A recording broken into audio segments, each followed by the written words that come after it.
and welcome to FG Rides coming from beautiful Pennsylvania, USA. It's your buddy George with you again. We're headed to church, to the Mount Zion Lutheran Church. Specifically, it is delightful. You can see that for yourself after we get there. And we're going to talk about, and I'm going to show you what I feel is one of the best value touring setups you can do. You can fit to this Royal Enfield Classic 350 that I'm riding. I think a lot of people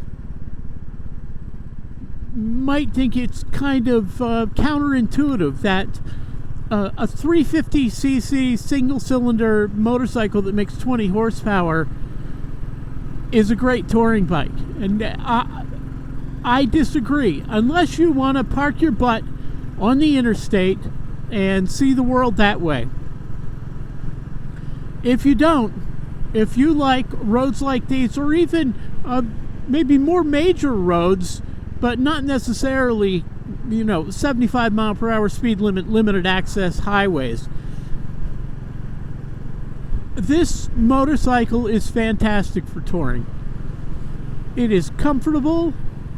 It's very efficient. It will facilitate meeting people whenever you stop. That can be a downside too. I've got caught at gas pumps for much, much longer than I intended to be there. Now, if you're a rude person, that's no problem. Somebody asks you about the bike, you say, yeah, okay, whatever. I gotta go. I try not to be rude to my detriment. So yeah, I will catch up with you when we arrive at the church.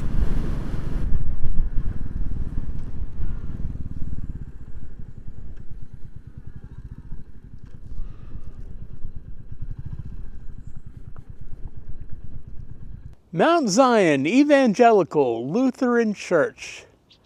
Just a model of modest simplicity. On a hilltop, I don't think this is actually Mount Zion, called Mount Zion, but they can call their church whatever they like. Unbelievable setting for a church. You can see for miles and miles. Beautiful hilltops, mountains. Who knows how far that is? Settings don't get, I don't think, much finer than this for a church, especially a modest country church. Speaking of which, one of my favorite things about this church, and I've been passing it for, 20 years, 25 years, is that steeple. It appears to be sheet metal, an add-on. Almost as though maybe one of the parishioners made it in his shop at home. But it's a modest, humble steeple. It kind of says, we're secure in our holiness. We don't need a 75-foot steeple.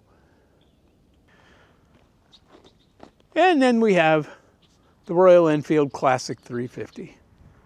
Very nice compliment to the church. All luggaged up, but we're not going to start with that. Let's go back to the beginning with this luggage.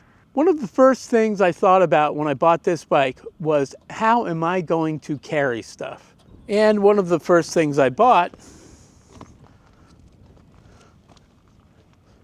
was a set of pannier racks and bags. I got these off of eBay from India, and they were $127, including the bags. I chose a set with the mounts for the jerry cans, even though I don't plan to use those ever. I just wanted the capability. Any of you preppers out there, and I always think that preppers must like Royal Enfields. I'm not a prepper, don't have anything against it. Do your Boy Scout thing, whatever makes you happy. But I wanted the capability. They are not difficult to install, except for getting the nut started on the back of the upper shock bolts, if you have the pillion seat in place. So if you ever have to do anything where this bolt has to be removed, just take the pillion seat off. It's much easier to put it back on after you get the nut started and before it's tightened, obviously. The bags that came with the racks, the military bags, are pretty capacious. I'll show you that once I get them back on the bike. But I thought I wanted a little more storage capacity. And I don't take pillions. I just don't do it. I don't plan to do it. Certainly not on this bike. So I thought, even though I like the way the motorcycle looks with the pillion seat on, I thought I'm going to take that off. That pillion seat and frame for it weigh a lot. I didn't weigh it, but it's a heavy piece. It's nice to get it off the bike. I thought I'll go with the solo luggage rack, which most of them are black. I wanted a chrome one, and I'm awfully glad I went with the chrome one. I got this from India. I was a little worried about the quality of it. It seems pretty sturdy. It was only $112. You can get one from Hepco and Becker. They have a chrome rack, and I thought that would be higher quality, but it is shorter. It only comes to about here, and it is about $200 more, and I just couldn't do it. I'm not a guy with a lot of money, so I have to be careful how I spend it. I think it's strong enough, but there are a couple of things you should be aware of if you buy one of these, and I don't think there's a ton of manufacturers that make them in India. They probably all come from the same place. I don't know whether you can see it, but the weld here is pretty ugly. Most people wouldn't notice that at a glance, and it will be covered up when there's luggage on it anyway. And right there, that is an ugly, ugly weld. Otherwise, it looks nice. It almost looks like OEM. Really like it, happy with that purchase. I can handle the couple of aesthetic blemishes from the welds. Let's put one of the military panniers on a rack. We'll do that one. Now look, I know you guys are not stupid. You would figure out how to do this. But there are several ways to strap this on. And this, I think, is what I found to be best. Back strap under initially.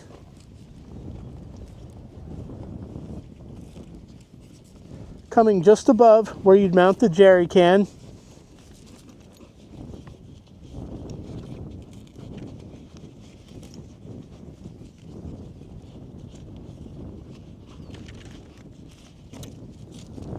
I don't put the through both D-rings at the same time. I don't put the strap because it is stiff and it's a pain in the butt.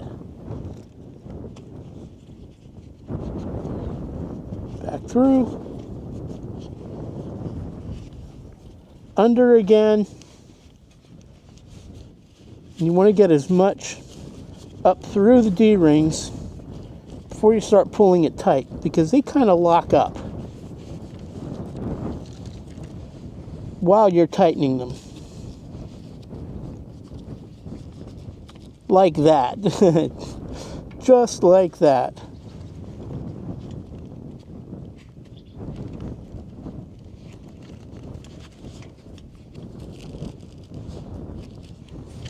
Okay. There we go. Nice and tight. Velcro on it to secure it so it's not flapping around.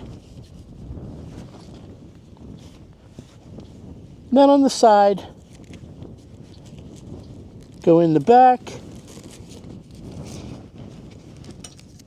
and around through the D-rings.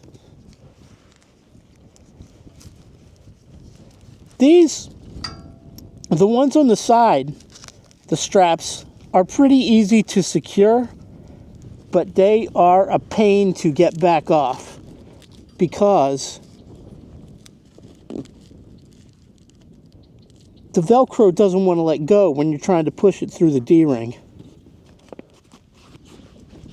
That's good. And we'll do the other side. And it's on securely. I have the highest confidence that these will not work loose because I wrestle with them sometimes to get them off. I mean, in a deliberate attempt to get them off, they're a bit recalcitrant. Oh, before I do the other side, for the top container, which we'll get to, I left the straps in place after I took it off. You can just unclip it. Only takes, 15 seconds to get that top case off the bike. Oh, that's nice. That's nice, Jorge.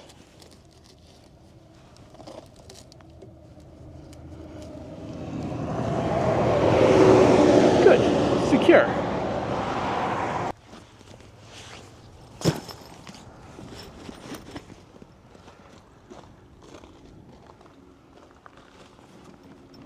Top case. Goes like so. I left the straps in place when I took it off.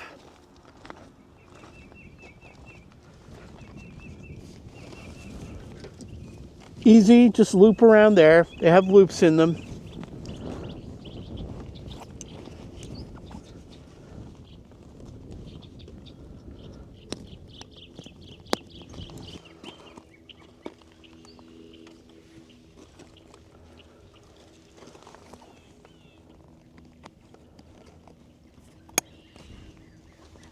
Okay, there is the front.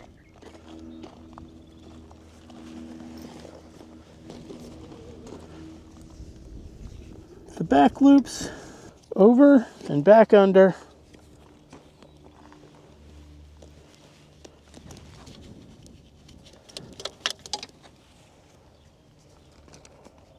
And over and back under.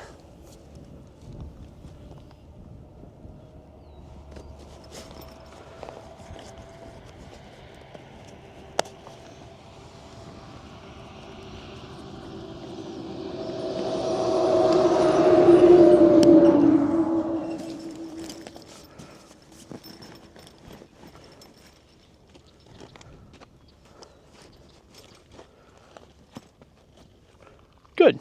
This case, this bag, is a deep, dark well. Swallows most of my arm.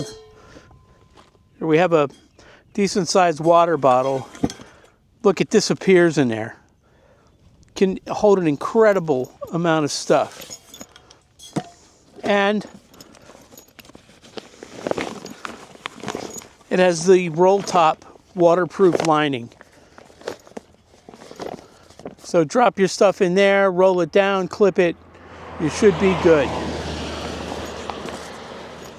The bags and racks are just a tremendous value at $127. The top bag, 40 liters, expandable to 60. Again, not a rich man. I was worried about buying something too cheap that was going to fall apart or the zipper would break immediately, or maybe not even zip, who knows. I got this off Amazon. It was $53. It was actually $52.99. Not bad. Side pockets with an organizer. The bungee on top. Not a bungee. Maybe they do the cargo net. I don't know. Very nice. I'm happy. So the total for all this carrying capacity and the beautiful chrome rack too, when you don't have the luggage on, it looks great. $292. I was looking at luggage for a different kind of motorcycle.